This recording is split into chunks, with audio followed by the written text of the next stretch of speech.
Well, the Rockets will not have the first pick, the second pick, or the third pick in this summer's NBA draft. The San Antonio Spurs will pick first. The Rockets will pick fourth, which means that they might not just be missing out on Victor Wembanyama first overall. They also could be missing out on two of the other consensus top three prospects, Scoot Henderson, a point guard in the G League, and Brandon Miller, a forward at Alabama. Where that leaves the Rockets, it leaves them in a spot where now there's more pressure on Ime Udoka than there already was. And I'll say this about Udoka. I love the hire. It's the first thing that the Rockets have done in a while that has me excited. It's the best move the Rockets have made since they brought Chris Paul into the building. I'll stand by that. That's a guy who was able to get a Boston team that was underachieving under Brad Stevens for a while, whip him into shape, make him tougher, and at the very least get him to last year's NBA Finals. And I think if you watch the Boston Celtics these playoffs, you'll notice a marked difference in terms of, I think, their overall toughness and intelligence this time around. They miss Udoka, and it might come back to haunt them in this Eastern Conference Finals series against Miami. Eric Spoelstra's the clear better coach, and Miami's the tougher team.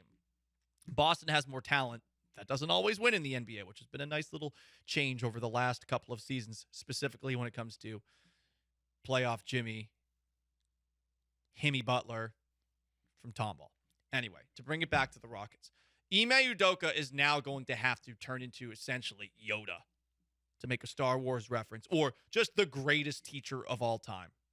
Mr. Miyagi, insert fictional great teacher. Although Miyagi was a drunk. People don't talk about that. And Yoda was in charge when the Sith took over and That's true. the Republic fell. But as a teacher, he was kind of good. I guess. You know, the more I think about it, yeah, I mean, Luke did, lose to Darth Vader the first time he fought him, and the second time he didn't even kill him. Yeah. Loser. Yeah. No He had a killer student instinct. leave. Okay, fine. We need somebody that's actually going His to one help student was a dropout. teach killer instincts to him.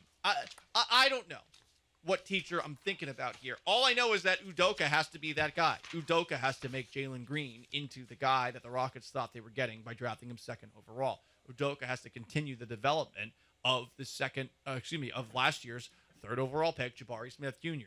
Udoka is going to have to help the fourth pick become a better player. So I'll say the one silver lining that you can take out of last night is that as far as coaches go, I think you got the right guy. I do feel pretty good about his ability as a coach, but now he is the most important figure on the Houston Rockets. And I don't think it's always great when the coach is your most important figure.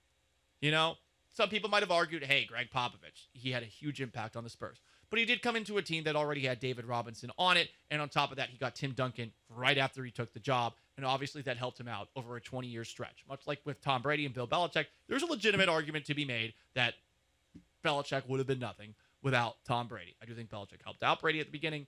There is a partnership here, I think, between Popovich and Duncan that you could argue about as well. All I'm saying is it's never great when the head coach is your best asset.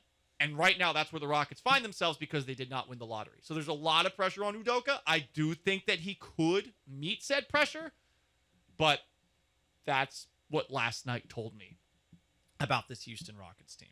I'll admit it. I'm kind of happy the Rockets didn't get the number one overall pick because I don't like the idea that tanking gets rewarded in sports. And the Rockets have been doing that the last couple of years. It is frustrating because it now feels like this past NBA season was a waste of time and that next year could potentially be that.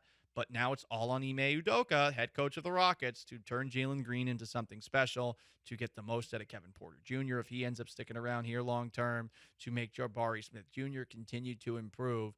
And it just sucks that the Spurs continuously get the fortune that they do. That's where we're at.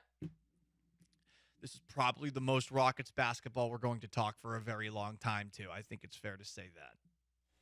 Now, we'll talk about them a lot.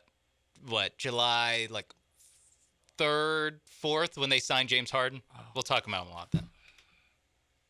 Sean and I were talking about this in a commercial break because yesterday we had a back and forth about the Rockets. I thought it was a good basketball conversation, and Sean was bringing up the very true fact that outside of like LeBron saying something annoying or James Harden stories, John Morant getting suspended. That too. We don't talk a lot of basketball on the show. And he's right. And it's because of what the Rockets have done over the last couple of years. I would love to talk about the Rockets more than occasionally, but they're so bad. Like, all we got to talk about with the Rockets is, hey, Vanessa used to work on this show, and now she does the Rockets games. Like, that to me has been more compelling than the actual basketball we've seen for a really long time here. And I'm hoping it all changes, but last night didn't change it. And it does really feel like the Rockets were thinking, okay, well, we're going to get the number 1 overall pick this time. What do you do differently? I'm not sure. I know OG from H-Town, who seems to be the biggest Raphael Stone fan, at the very least is asking a fair question of, like, what was the alternative here? But there does seem to be this air of, I know better than I actually do with Stone, and for the plan to come to fruition, I don't know how you look at what they've done the last couple of drafts and feel like they're on the right track. Or feel like with that 4th overall pick, when not just Victor Wembanyama, but Scoot Henderson and Brandon Miller are likely off the board, you're in a situation where you're potentially not going to be getting that guy who can change your team.